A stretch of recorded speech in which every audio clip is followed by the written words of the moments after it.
నన్ను ఇబ్బంది పెట్టినరానో లేకపోతే నాకు నష్టం కలిగించినరానో నాకు కష్టం కలిగించినరానో నేను ప్రదర్శించదలుచుకోలేదు.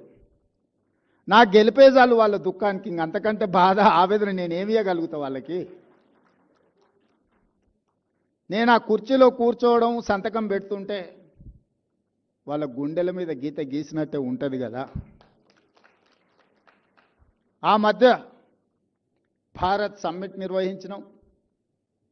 ఆ తర్వాత ప్రపంచ సుందరీమణుల పోటీలు కూడా హైదరాబాద్ నగరంలో నిర్వహించినాం. అప్పుడు కొంతమంది విమర్శించారు. వాళ్ళు పర్యటనకు వచ్చినప్పుడు కమాండ్ కంట్రోల్ రూమ్ కానీ సెక్రటేరియట్ కానీ ఇతర కట్టడాలన్నీ మేం కట్టినవే చూపించినావు కదా, నువ్వేం చేసినావు అని.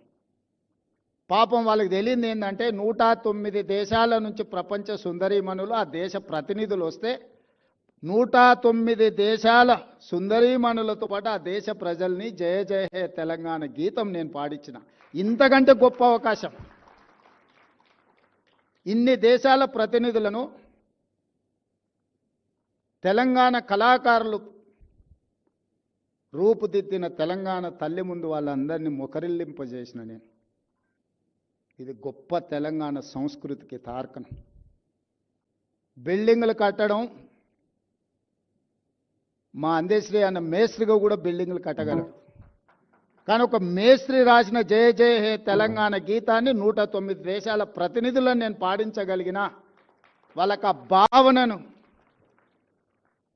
నేను కల్పించగలిగిన, ఆ స్ఫూర్తిని నేను ఇవ్వగలిగిన మా తల్లి తెలంగాణ తల్లి.